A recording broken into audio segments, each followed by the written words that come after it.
With your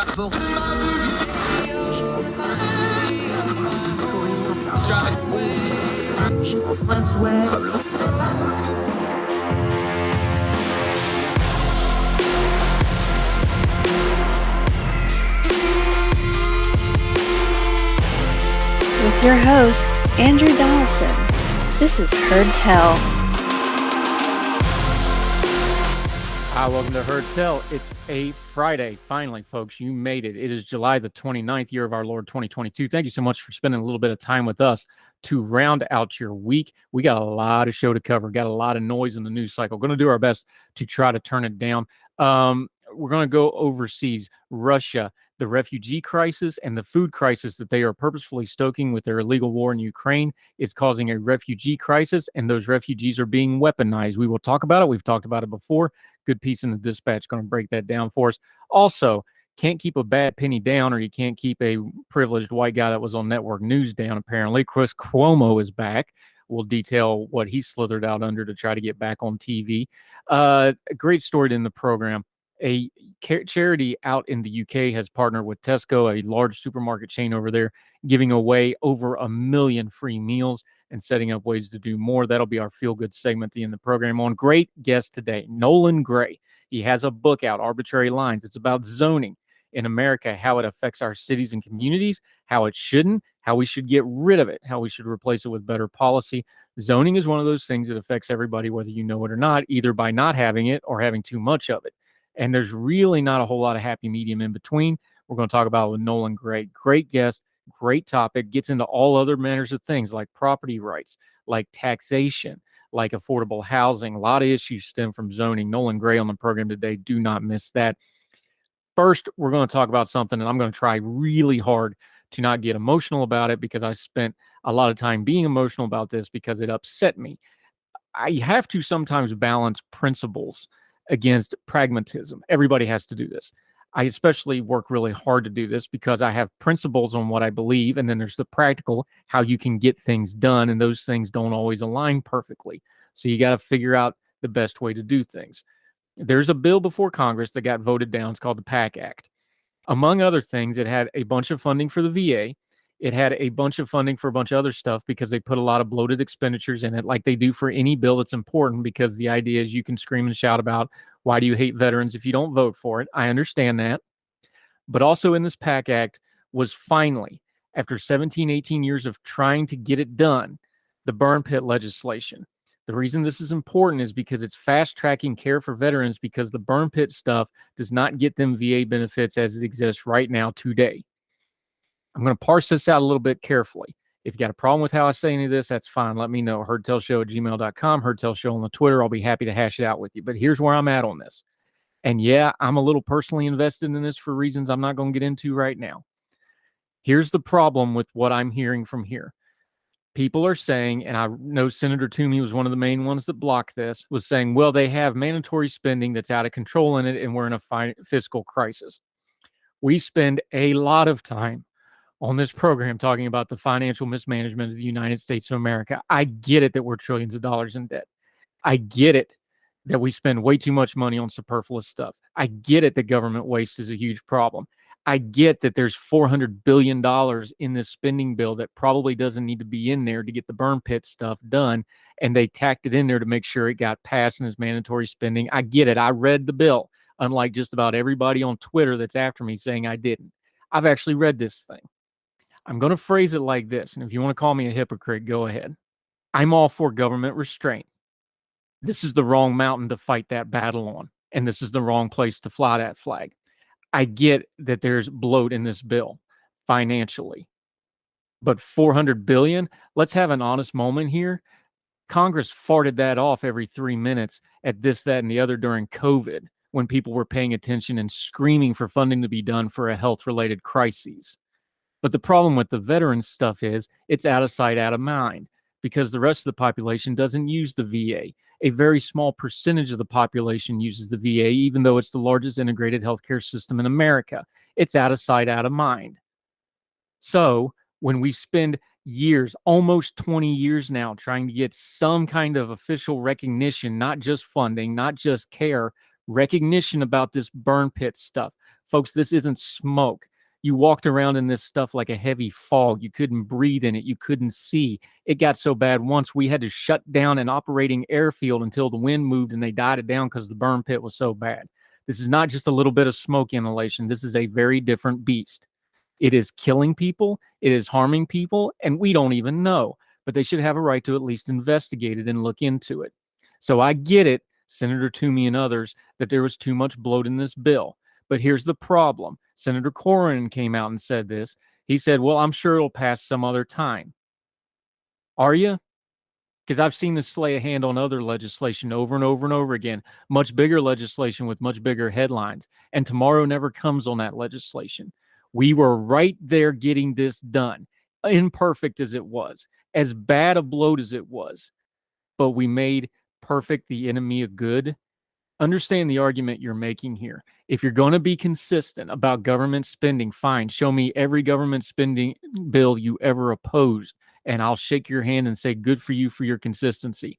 But we're all a little hypocritical on government spending as long as they spend it on what we want them to spend it on. If you say we can't fix this problem for our veterans, ones that are living and breathing right now or trying to if they can, that need health care right now, you really want your message to them to be please die quietly and less expensively? We're busy doing other things? Because that's how it comes across. Sorry if that upsets your feelings and priors. That's how it feels from this end of it. Just pass the freaking legislation. But they didn't. So $400 billion, I hope that was a good price for veterans' lives. Because that's what it's going to cost. If they pass some other bill before the end of Congress of the year, I'll admit I was wrong. More Heard Tell after this.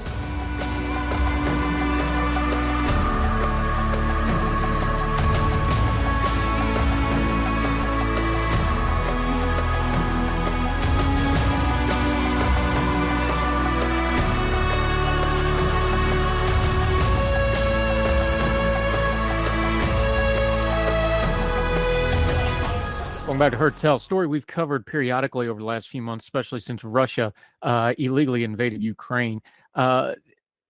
Refugees are not just refugees now. Refugees have been weaponized, and Putin is the master of doing this. He uses refugees to try to force them in other parts of the world to try to dictate those countries' behavior. This is something that's happened before. This piece is in the Dispatch. Ivana Stradner wrote it along with Yulian Sabrina Yoha, I think. I hope I'm pronouncing that correctly. But this is in the Dispatch. We'll link to it. You can read it. Headline, Russia created a refugee crisis, and Putin is now weaponizing it. This goes along the lines of what we've been saying. We pick it up about a paragraph down. We know Putin's playbook well. After Putin's 2014 invasion of Ukraine, 1 million Ukrainians took refuge in Poland. Putin's 2015 intervention in Syria pushed 1.4 million refugees into the European Union. While the effects of the refugee crisis are not as apparent as other wartime security threats, these refugee surges exacerbated and caused other social crises, which then continue to the rise of the far right across Europe. Remember, refugees and migration, that's something folks on the far right pound. So, of course, Putin, who spends a lot of his propaganda time stoking the fears, bigotry, and ignorance of the far right up, this plays right into that. It all goes together. Don't let yourself be fooled. As Western leaders have delayed a response to the refugee crisis, the Kremlin built on its successes.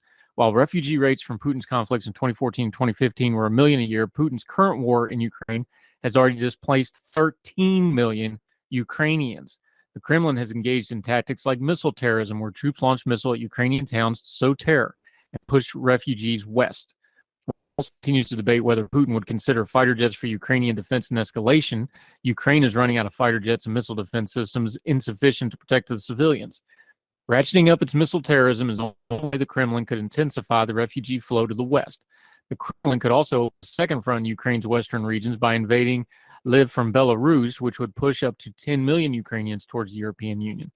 This crisis would be especially acute because millions from Ukraine's east have sought refuge in the country's west, and Poland and Slovakia share that border and have already taken in all the refugees they can handle, and quite a bit more, frankly. The crisis, Putin's war, has also increased the potential for influxes of refugees into Europe from Africa. Putin has implemented grain blockades, stolen grain, and targeted agricultural facilities to attack the global food supply. Ukraine is known as the breadbasket of Europe, with Russia and Ukraine exporting a third of global wheat supplies. While rising food prices have impacted the whole world, countries in Africa have been hit the hardest. Countries like Tunisia, Somalia, Libya, Eritrea, importing almost half of their wheat from Ukraine. Many of the food and agriculture organizations projected 47 million people who experience acute food insecurities from the war will be in Africa. Nothing suggests that the Kremlin will stop. A deal to lift Russia's Black Sea blockade took months to negotiate. And by the way, they fired off a missile just to show what that was worth the very next day. The morning after the agreed deal, Moscow struck Odessa's port, the very place from which Ukrainian grain is transported to the African Middle East. That was not accidental. That's on purpose. He's telling you what he's going to do. As of Wednesday, this would be Wednesday the 27th, 80 ships are ready to leave Ukrainian ports but aren't able. Finding further workers willing to serve on the crews of the ships is a challenge as Russia provokes this food crisis. It also spreads disinformation in Africa. In May, the Russian ambassador Vasily he's a duplicitous weasel. I don't care if I pronounce his name right, frankly, asserted that Europe was hoarding grain to use it in grain for weapon exchanges within Africa. Russia's embassy in Egypt and Zimbabwe reported illegal unilateral sanctions and Western interference was to blame. No, don't invade innocent countries, liars. Back to the piece. Many Africans will likely attempt to migrate to Europe, and general instability in the EU, according to Yale professor Timothy Snyder. Placing the blame on the West in this way creates the potential for extreme resentment towards the West and adds to the already existing risk of instability and conflict in Western Europe. With Russia causing two migration crises, one by bloodshed and the other by famine in the South, the United States must act now. In Ukraine, Washington must deliver military capabilities to stop Kremlin's missile terrorism, such as fighter jets and air defense systems. Don't hold your breath. In Africa, the U.S. must counter Russian disinformation campaigns. The refugee crisis caused by Putin's war in Ukraine poses a serious threat to the domestic stability of countries in the EU. The U.S. must rally its European partners and respond on a unified front with military aid and information campaigns before it is too late. That's Ivana Stradner and co-writer. Listen, Russia wins the propaganda war and wins things like this because they're the only one playing the game. Everybody else is just reacting. We need coherent, consistent foreign policy. We didn't get that from our last president. We're not getting it from this president. I'm doubtful that we're going to get it anytime soon. I just don't think the Biden administration's up for it. And the American people's taste for overseas and foreign policy right now has got an isolationist tint to it. They're not going to pay attention to it, but they should, because whether you like it or not, it's a global community. You can go ahead and scream about globalists on your social media all you want to. This is how the world works now. And when things go bad in Africa and they go bad in Eastern Europe, those refugees start flowing into Western Europe. And it's purposeful and it's being weaponized. And a very evil man in Vladimir Putin is doing it on purpose. We need to recognize it and we need to counter it now, because eventually we are going to have to deal with it. And it's going to be more expensive, more costly, more bloody, and a lot higher death toll dealing with it later than if we would have dealt with it now. I'm skeptical we will, but we ought to. And at least now you can't say nobody ever told you that this refugee crisis is not only man-made, but it's a weaponized one meant to stoke not just human suffering, but the fears and prejudices of people that don't know any better but should, and disinformation to stoke them even further to try to make things even more chaotic so that the strong men of the world like Vladimir Putin can take advantage of it. More Hertel right after this.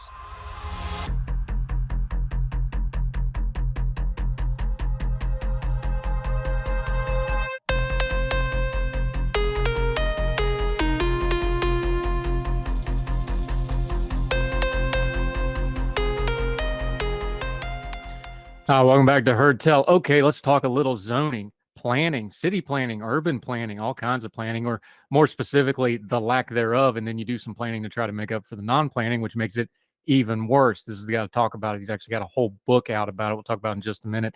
He is a graduate of Rutgers. He's been doing all kinds of media on this. I'm excited to talk about this book because it really is an important topic that actually affects just about everybody, one way or the other. Nolan Gray joining us. How are you, sir? Thank you so much for the time today. Well, thank you for having me. It's a pleasure to be here. Fantastic. We usually don't let Rutgers people come on unsupervised, but we'll make an exception for you, my friend. Sorry, I'm a WVU guy. The old grudges die hard. Well, it's even worse. Every conference. In my heart of hearts, I'm a Kentucky fan, so even worse for you. Yeah. No, Rutgers doesn't give you a lot to inspire loyalty from an athletics perspective. But I do bleed blue. People that don't know, a huge amount of WVU's enrollment actually comes from New Jersey. So that's part of the in joke of that. Not that anybody cares about it. Yeah. Let's start with some nomenclature, because here's the problem with things like this is they get buzzwordy online really fast, especially in social media, and people have their little clicks and they'll talk about, affordable housing, or they'll talk about zoning. Let's take zoning and break it down, because that's going to mean different things to different people. Urban folks, they hear zoning, they're going to start thinking, development, maybe urban blight, maybe gentrification. Suburban folks, they hear zoning, they start thinking, they're going to tear down houses and build strip malls. A rural person may never have dealt with zoning and not have any idea what it is, other than that thing people argue about on Facebook. Just deal with the nomenclature, break it down for a little bit, what we're actually dealing with when it comes to zoning. Right. So zoning is a system of regulation that we have in cities, suburbs, and some rural contexts that does two things. The first is it tells you what uses are allowed on every single parcel in a city. So broadly speaking, that's residential, commercial, industrial. But then within each of those categories, there are subcategories. So in some residential areas, you are not legally allowed to build an apartment. In others, you maybe can legally build townhouses, but not a duplex. In about 95% of the typical U.S. metropolitan area, it's illegal to build anything other than a single-family home, detached single-family home in a residential area. We'll talk about that, how that ties into housing affordability issues. The second thing that zoning does is it places strict limits on density. So it tells you what you can build and then how much of that you can build, how much floor area you can build in maybe a commercial development, or how many units you can build in a residential development. And as is probably implied by the title of the book, I tend to think a lot of these standards are arbitrary, and they've played a role in making U.S. cities uniquely dysfunctional. Yep, that's called a segue. We call it Arbitrary Lines: How Zoning Broke the American City and How to Fix It. That's Nolan Gray's book. We're going to link it in the show notes. Make sure you buy the book and read its entirety. Let's start right there, though. Arbitrary line. Here's a problem we have, where it's a language problem, because we keep talking about government and zoning and regulations as if there's these things that drop out of the either. No, these are government things, but there's people behind there making those decisions, which means good, bad, or indifferent. You get the biases of those people, you get the experience level of those people, and you get the competence level of those people. Demystify it a little bit, because I think that's part of the problem when we deal with something like zoning. Is it's like, somebody somewhere is doing that. No, there's people doing this. And to really understand the problem, you got to understand the people that are making that decision, right? No, that's exactly right. I mean, I think the way that zoning traditionally certainly was framed was, okay, let's get all the smartest guys in the room and come up with a master plan that's going to control every little detail for what you can and can't do on every single lot in a metropolitan area over the next 50 years, right? So it's very kind of this mid-century modern kind of idea of we can just get the elites all together and solve this problem, and deal with problems like incompatible neighbors, or deal with problems like coordinating growth with new infrastructure investment. I think you made this point very well. It doesn't end up working out exactly that way. Certain biases come into the picture. People start using some of these rules as a way to maybe suppress new construction. For example, if I'm a property owner, right? If I own some office floor area, it's in my interest to prevent other people from building more of it, so the price just keeps going up. Or if I own residential property in a community, right? It's at least partly to my benefit to block new properties from getting built. That increases the value of my asset. And that's kind of this dysfunctional flow that we've gotten into in many cities. And then, of course, it's been used as a tool for segregation. Of course, in the U.S. context, both on the basis of race, but also income. If you can say, hey, if you want to build a home in this neighborhood, you have to have at least 2 acres of land, even though the market might sustain maybe 5,000 square foot lots. If you have the power to say, set standards like that, you have the power to determine who can and can't live in any given neighborhood. And so what you see in many U.S. cities is these rules have been used to make housing much more unaffordable, and have also been used to segregate cities, both on race and class. Yeah, Nolan Gray joining us. Here's the thing. There's certain things in our parlance when it talks about the other side of the tracks is a good one, and people may not realize that's based in facts, though, because it was like, that side of the train tracks isn't desirable property. This side, a lot of this goes back to some basic things like property rights, the tax-based thing. That's a huge part of zoning. Talk about that for just a second, because those are some of the elements that go into it that are kind of fundamental. But once we start talking about affordable housing and stuff, we kind of forget about those basic building blocks. So just touch on that real quick. Yeah, absolutely. I mean, so in the book, I sketch out, I think, what are the four big things that have gone wrong with zoning. The first is it's made housing much more expensive by making it harder to build and forcing it to be more expensive than it might otherwise have been. It's made it harder for people to move to high opportunity areas, maybe thriving cities that are growing. It's made it easier for bad actors to enforce segregation in U.S. cities, and then it's forced cities to take on maybe a more sprawling form that they might otherwise have. And we can get into all of those. But I think you're exactly right. I mean, this is an element of the book that I actually don't touch on very directly, but the property rights issue, right, is that zoning basically puts incredibly strict parameters on what everybody can and can't do with their property. So right now, one of the issues that we're scrambling to deal with, of course, is, well, we need to allow people to actually build maybe something like an accessory dwelling unit or a granny flat in their backyard. That should be legal. In many U.S. contexts, that's illegal. Or you should be allowed to operate a home-based business out of your home, right? Of course, over the last 2 years, many millions of Americans have started working from home, but in many contexts, zoning actually makes that illegal. Of course, that's a major property rights concern that I think many people rightly have. And before we get into the details of this, since you just mentioned it, I do want to ask you about it. Is how much of this you use the term mid-century thinking? You just talked about the COVID pandemic, where people really started embracing technology out of necessity. I think it changed a lot of people's views on things. How much of this is not even the math of it or the politics or the policy? How much of it is just changing generational thought on how we address this issue? Because there seems to be, I know post-COVID, everybody's kind of looking at everything all of a sudden. It's because when you're locked in your house, you start thinking about your house. Let's just put it on a basic human level.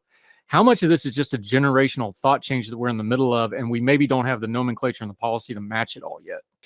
That's a really great point. I think there's two elements here. I think this was part of a broader project of making the detached single family home the norm. And in the context of maybe post World War II, that was fine. We had a lot of land that was very cheap. But now a starter home doesn't look like a detached single family home on maybe a 5,000 square foot lot in many U.S. cities. In many U.S. cities, a starter home might look like a townhouse, or it might look like half of a duplex. And those are types of houses that we actually make illegal to build today. Land prices have just gone up so much that old Levittown style 5,000 square foot lot just is not economical.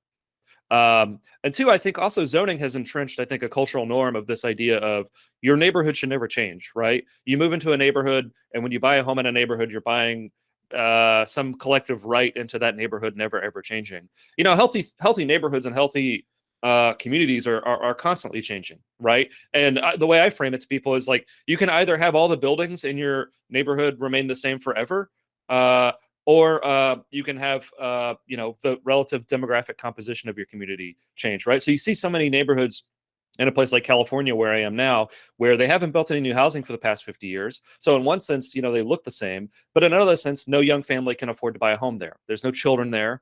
It's mostly folks who are retired, empty nesters. Their family, their kids can't afford to live in that community, so they move to a place like Nevada or Arizona.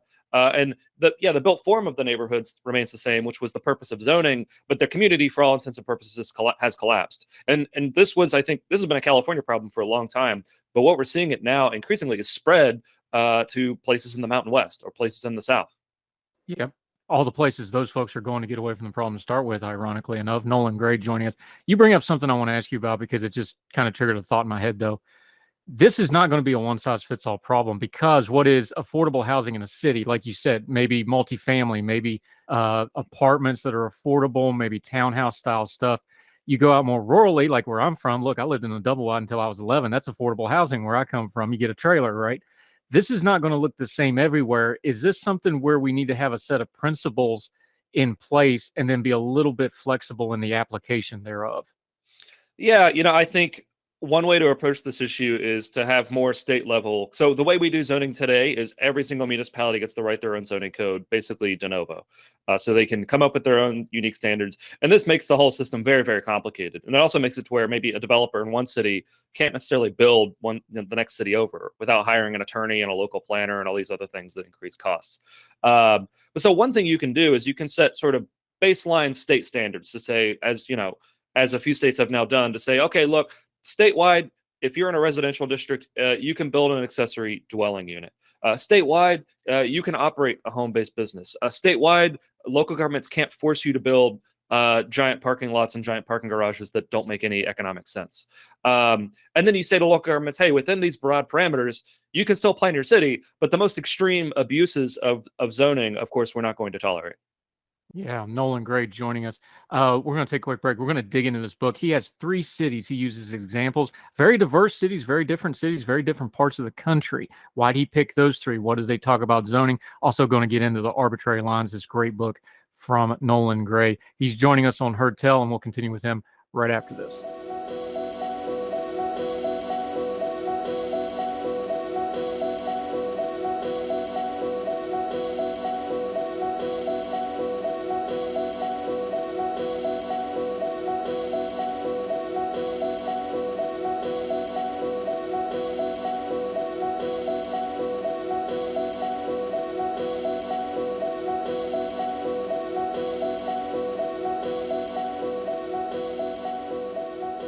Welcome back to Heard Tell. We are talking to Nolan Gray. He's got a great book out on zoning and urban planning and city planning, how zoning broke the American city and how to fix it. Arbitrary Lines, great title, by the way. Love it.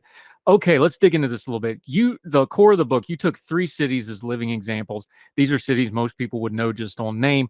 They're very diverse cities. They're different parts of the country. Why did you pick these 3 cities as your examples?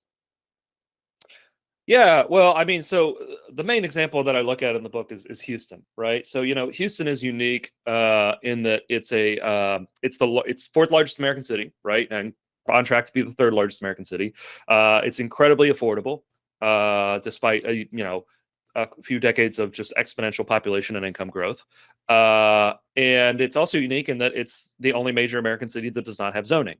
So what does this mean? This means that Houston doesn't have the citywide system of regulation that says what uses are allowed on every single property and at what density.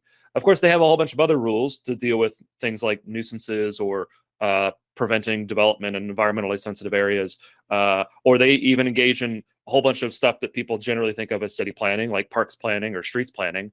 But they don't do this sort of weird game that every other city plays, where they engage in a system of citywide land use regulation through zoning. And so, what gets you is actually a relatively successful city. They have, as I say, they have other mechanisms for engaging in city planning, but they've been able to remain relatively affordable as, more zone cities, of course, now struggle with these issues. And this isn't just a social and political and economic issue, though. We saw in Houston, unfortunately, when you have a natural disaster with poor zoning, this stuff can actually be deadly because they went out and, they're building a lot of stuff maybe on land that wasn't really meant to be built on, that wasn't properly zoned. That actually had a huge effect in the city of Houston also. Well, so it's tough. I mean, a lot of the wetlands development in metropolitan Houston was happening in the suburbs, which in most cases have conventional zoning. And then there are wetlands development is generally dealt with through separate ordinances, right? So you'll have rules that say what you can and can't build in wetlands. And of course, like that was separate of zoning, and Houston was a little too callous about that going into, for example, a Hurricane Harvey. Yeah, I mean, I actually not having zoning in Houston is probably a huge asset in the recovery period, right? So Houston actually experienced population growth the year that the hurricane hit, and it's partly because it's so easy to rebuild in Houston, right? Properties that get destroyed, you can fairly easily rebuild them and then build them to higher standards than you could maybe in a place like Los Angeles or San Francisco, where of course there would be much stricter regulatory rigmarole, and the actual regulations make a lot of what currently exists illegal. Houston, of course, doesn't have all those problems, so it's very easy to build, and it's very easy for the city to adapt and change over time. You took a couple cities that maybe not as famous as Houston, which I think a lot of people will be shocked at how big Houston is. It's the 4th largest city and growing. You talk about Minneapolis, you talk about Fayetteville, you talk about Hartford. Minneapolis, of course, is a big metro. Fayetteville, Hartford, more kind of maybe mid-level to large cities. Why those cities? What got your attention there? Yeah, so I mean, all across the country, cities are contending with liberalizing these regulations, right? Because there's broad recognition now that these rules are standing in the way of letting cities adapt and grow over time. So Minneapolis, of course, abolished a policy called single-family zoning. This is what I was referencing earlier. These are rules that basically make it illegal to build townhouses or duplexes or small apartment buildings in the vast majority of most U.S. cities.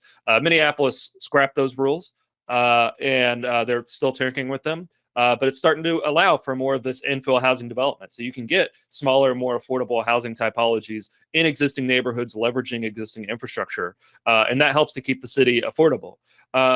I like the example of Fayetteville, Arkansas, because I think a lot of people tend to think like, oh, okay, big cities have these problems. Big cities are going to do zoning reform, but maybe a mid-sized college town like Fayetteville, that's not really relevant to us. I'm from Lexington, Kentucky, which is a very, very similar context to Fayetteville. And you look at Fayetteville and they've said, okay, hey, we're going to we actually want more infill development. We want to legalize those Main Street developments, those Main Street storefronts that so often in many small towns just sit empty. Let's get rid of some of the rules that block entrepreneurs in our community from leveraging some of those properties and revitalizing some of our streets. And one of the rules that they zeroed in on were parking mandates, which say if you want to operate a shop or if you want to build maybe a small apartment building, you have to build a huge parking lot, right? I mean, this is why you drive on any major corridor in America and there are these huge empty parking lots that are so big that they don't even fill up on Black Friday. If they don't fill up on Black Friday, they probably don't need to be built that big. But so Fayetteville said, we're going to scrap some of these rules. Hartford, of course, in Connecticut, similar story, right? This is much more of a Rust Belt dynamic, a city that's experienced population loss. But they're liberalizing a lot of these rules too, to say, hey, we want people to come back into our community. We want people to invest and build. Let's get rid of some of the regulatory barriers to people doing that. One of the keys to the book that you really wanted to focus on was there's been all these different ideas and thoughts about zoning and urban planning and city planning over the years. You wanted to try to bring them kind of together into a little bit more of one cohesive thing to try to understand the problem. Just for a layperson that doesn't know all the nomenclature, maybe doesn't know a lot about zoning, what's 2 or 3 of the things that they should know if they go to like discuss this online with their friends or on social media? I'm sure they see the trends every now and then, something will pop off on Twitter or Facebook. What's the couple things they should be looking for in those discussions that should really pique their interest and like, okay, this is something I need to pay attention to? That's a really great question. I mean, I would say first, a very common misunderstanding: zoning doesn't get anything built. Zoning only stops things from being built, right? So, for example, when you have a policy like single-family zoning and you get rid of it, that doesn't mean that it's no longer legal to build a single-family home. That just means that it's now legal to build things other than single-family homes, right? So you get this confusion quite a lot. Same with parking mandates. People say, well, we can't get rid of parking mandates because we still need parking in our community. Well, the mandate just says we're not going to force anyone to build it. If a developer still wants to build this parking or feels it's necessary to lease out or sell a space, he or she will build that parking. A mandate just says the government's not going to force you to do it anymore. That's the first. The second is, I would say, consider the downstream cost of a lot of these policies, right? I think a lot of people, they maybe support some of these policies and, concerned about things like community character, or maybe extremely concerned about how a development's going to change their community. The alternative is never for a neighborhood or a community to stay the same, as I was kind of saying earlier, right? If you don't build those additional housing units, your city's going to change. It's just going to become much more expensive, and working class families are no longer going to be able to afford a home. They're going to have to leave. They're going to have to move away. Your city's going to become less diverse, less dynamic. If you make it hard for that new business to open up in a storefront, the alternative might just be that storefront sits vacant, as is so often the case in many U.S. cities. And consider the downstream costs of a lot of these rules, right? If we make it hard, if we add rules and layers and extra onerous processes that make it hard to build, over time, that just makes it impossible for these cities to grow and remain dynamic over time. Yeah, Nolan Gray joining us. He's the author of Arbitrary Lines: How Zoning Broke the American City and How to Fix It. Let's talk about that fix it part, because we started this conversation talking about it. Behind all the zoning and the whether you want to call it, land use regulation, zoning, whatever, there's always going to be people behind these policies. If you go to a post-zoning America, what's some of the things you put into place to make sure that the same people problems don't pop up again? Because we know the policy is only as good as the people that implement them. What would that look like? What would those steps be to keep some of the human factors from ruining whatever comes after zoning if we did repeal it? Yeah. So, I mean, I critique zoning, but of course, I think you still need certain land use regulations. Absolutely. The question is, like, how should they be structured? So I think a few things. One is regulate the impacts that people actually care about, right? So in the current system, we say, okay, we don't want a corner grocery coming into this little neighborhood because we're worried that it'll make too much noise and generate too much traffic. So we're just going to ban the corner grocery. Well, I would say if you're concerned about the noise and you're concerned about the traffic, regulate that or put prices on that. right? So, we can say, hey, yeah, noisy neighbors are a problem. We're going to have relatively clear rules that are enforced consistently and fairly on noise. Or, yeah, traffic is a problem. If you're going to put a whole bunch of a big giant parking garage on a property, you can pay a fee that covers some of the costs that you're imposing on neighbors. I think that sort of regulation is completely appropriate. And that's really what people want from land use regulation. They want these impacts to be regulated. I would say the second thing is a recognition of the extent to which a lot of these problems solve themselves, right? So if you look at unzoned contexts like Houston, the nightmare scenario of an oil refinery opening up in a suburban cul-de-sac, it just doesn't materialize in practice, right? These are very different uses that want to be in different places. But then for conflicts that people are concerned about, neighbors are actually very good at coming together and developing emergent solutions to solve these problems, right? So of course, people form neighborhood associations that voluntarily opt into certain land use rules for maybe a community where it's like, yeah, we want this to be a neighborhood of detached single family homes. People can voluntarily opt into those rules, but maybe it's not appropriate for the local government to be adopting and enforcing these rules at the public expense. And then the third, I think, big piece of it is you do need planning work. And we don't do a very good job of this in the US, but you do need people who are stewarding the public realm. You need civil servants doing this work of planning out streets that make sense, planning out parks at regular intervals, planning out where public facilities are going to be. We actually don't do a lot of this work in the US today. And that's why so many US suburbs kind of look like a mess of winding streets and aimless cul-de-sacs and power centers, and you have to drive everywhere and you can't walk in any context. And there's very little mixture of uses. We can do some of the physical planning work to actually build communities that people like, and then say, hey, we're going to plan out the public realm, and then what you do on your private land, we leave up to you. Nolan Gray's joining us. All right, let's do a real world example to kind of put a bow on this. Everything we've just learned from you that you explained so well that even I understood most of it. There's a couple things I'm going to have to Google later. Let's just take this example because I'm for freedom. I'm generally a free market kind of guy. I want people to expand. I want capitalism to succeed. At the same time, every time I see a strip mall go up, I feel a part of my soul dying because it's just like, look, I'm happy people are working. I'm glad people are getting their businesses in. I hope the rent ain't too high, which is the case in a lot of those. I think a lot of people feel that way, though. It's like, hey, they have their principles on these things. But then in the real world, when you start building a building somewhere where they go every day, maybe it's a school, maybe it's where they shop, usually more and more, those are usually pretty close together. That's a common feeling with people, though. You see it over and over again. How do they start squaring those two things of like, well, I want affordable housing and I want, good urban planning, but I also want things like I like. How do we square those things out in a pluralistic, diverse society? Because that's just a real question because people are still going to feel that way, even if they have the principles and belief system, right? So how do we bridge that?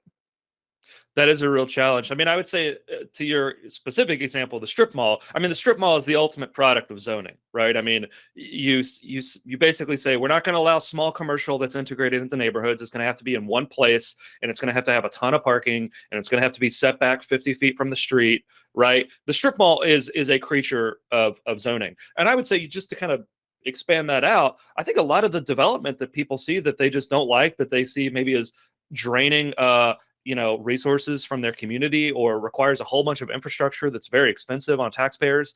A lot of that is downstream of these zoning rules that mandate a very kind of sprawling, low-slung, auto-oriented form of development, and actually criminalizes some of the main streets that many communities have that they love. Right, so that traditional development of ground floor shops and then apartments over top. Not everybody wants to live like that, and I respect that, but a lot of Americans do. And if you actually look at the numbers, right, those inner suburban neighborhoods that have a mixture of maybe a duplex next to a single family home, next to some townhouses with a deli on the corner, maybe a barber shop within walking distance, maybe a doctor's office, maybe somebody's a lady is offering musical lessons out of her home, right? These are the kind of communities that were strong and resilient and that remain extremely desirable, and they're actually completely illegal to build in many U.S. cities today. And I think when you sort of make people realize this, it immediately starts to click. The type of neighborhoods that we want so desperately, the ones when we have them, we cherish them, and we actually put historic overlays on them. But then we say you can't build neighborhoods like that anymore. Zoning, of course, is one of the key barriers to building the types of cities that many people so desperately want. Yeah, and not to bash on the strip malls, but there's ways to do that even in suburbia where I know there's a large development. I got to watch it be built because it was a field when I first moved down there.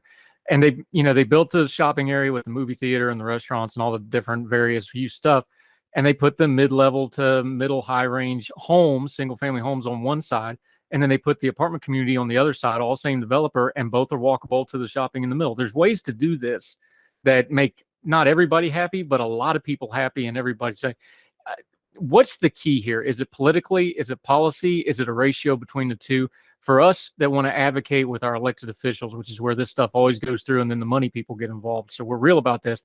What's the ratio there between policy and politics and just us, frankly, giving a damn, for lack of a better term? What's the ratio there to make this stuff better? Yeah, I mean, I would say first at the local level, local governments have a huge amount of latitude over a lot of these rules, right? So many U.S. cities and suburbs will have a zoning ordinance that was written, 30 to 50 years ago, and will have a whole bunch of rules that make this type of desirable infill development illegal.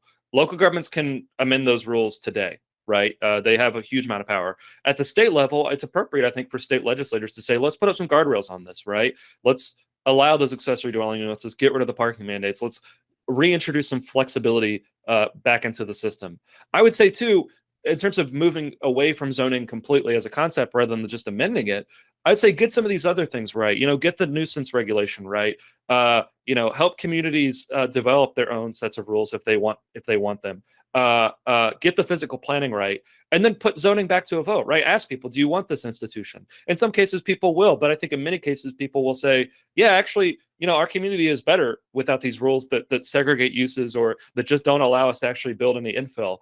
And once you kind of get to that level, then I think we'll really be able to move past zoning, and we'll have a much stronger, more prosperous, more diverse American city on the other side.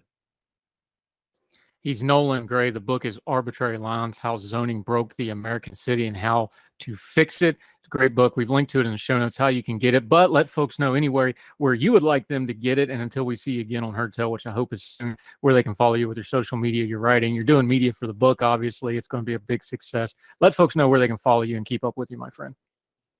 Yeah, well, I'm on Twitter, Nolan Gray, NOLANGRAY. You can follow me there. I'm sharing thoughts on zoning. The book's available pretty much everywhere. I always say to people, if you have a local bookstore that you want to support, go grab a copy there. Ask that they stock it. You can, of course, get it on Amazon or Bookshop. Easiest way is to order directly from the press, Island Press, or just request that your local library stock a copy. But there's many ways to get it. We got an audiobook coming out shortly. Unfortunately, I'm not the one narrating it. But many exciting things. I look forward to hearing from people. Yeah, it's an important topic. It's one that doesn't get as loud as some other stuff, but it probably should, because, hey, we've all got to live here and we got to all live together. We should probably do a better job planning that out. Nolan Gray, thank you so much. We'll definitely have you back to talk more, because these issues are never going to go away as long as people are living in America, which I hope is for a long, long time. Thank you so much for your time today, sir. Really appreciate it. Thank you. It was a pleasure being here. Thank you, sir.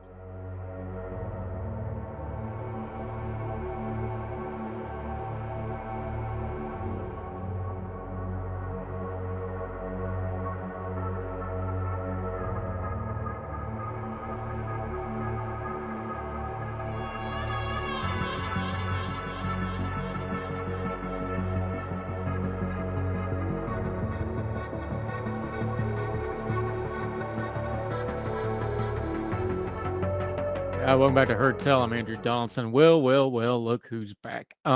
Chris Cuomo, formerly of CNN, who got fired for a multitude of reasons, not the least of which was he was using his contacts to help his brother, Andrew Cuomo, who was then governor of New York, cover up sexual harassment allegations, dovetail his media strategy, and otherwise use his influence for all kinds of bad stuff to cover up for his brother being a very bad man, bad governor, and bad a lot of things. Well, this didn't take long. He's back. A couple weeks ago, announced he was going to start doing a podcast, and he was on Twitter talking about being a quote-unquote free agent, which helpfully neglects the fact that he was fired and that he was pretty much a pariah to most of the major networks now. He has been hired by something called News Nation. Now, that came out of what used to be WGN. It's supposed to be a nonpartisan, more down-the-middle news cycle. They've hired some big names. News Nation, this ain't it, folks. Of course, Cuomo immediately came on, started talking about being a fair arbitrator. That's laughable when you just got fired for basically putting your thumb on the scales of things. You have no credibility. We would have been better off if he would have stayed wherever. But people of privilege like Chris Cuomo always fail upward and land on their feet somewhere. That's the ultimate sign of privilege. You want to watch him knock yourself out? I can find my news elsewhere. I don't care about bias. Everybody's biased. I care about people who have no self-awareness to how biased they are and want to use their privilege and think they're owed people watching them and paying them money to do so. I would prefer he just stayed wherever he was. He's back. May he sit in obscurity, and I hope News Nation's efforts to make him a star fail. Sorry, just how I feel about it. More Heard Tell right after this.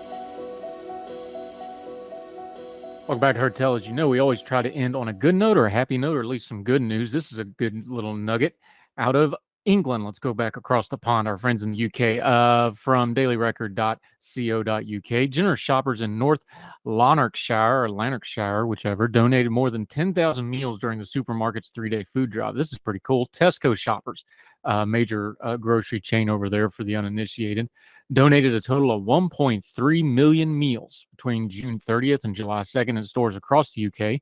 And those at the North Lanarkshire accounted for 10,646, which will go to support local food banks and frontline charities. I'm having trouble with that because there's a BBC show called Larkrise that I like. So I looked at Lanarkshire and I keep thinking Larkrise. So apologize for that one, folks. So that, I'm sure, fine, upstanding town. The items of long life food donated during the Tesco food collection have been shared with food banks in the Trussell Trust Network and frontline charities. Further, to help the charities cope, Tesco has expanded its network of permanent food collection points, which now can be found in every single store all year round, so shoppers can continue to help their local food banks. They are now in local Tesco Express stores as well. Supermarket giant topped up the recent collection with an additional 20% and have thanked shoppers at their stores for their generosity. Good on them. 1.3 million meals, nothing to sneeze at.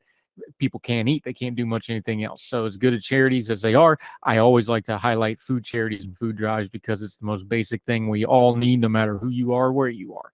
So make sure you're checking on each other as we end this edition of Heard Tell. And wherever you are, across the street or around the world, we sure appreciate you listening. Let us know how we did at Heard Tell Show on the Gmail, Heard Tell Show on the Twitter, or on our personal Twitters of us and our guests. Make sure you're following everybody. We'll talk again tomorrow for more Heard Tell. Y'all be well. We hope you're well fed. And talk to you again real soon. All the music on Heard Tell is provided under a Creative Content license from monstercat.com.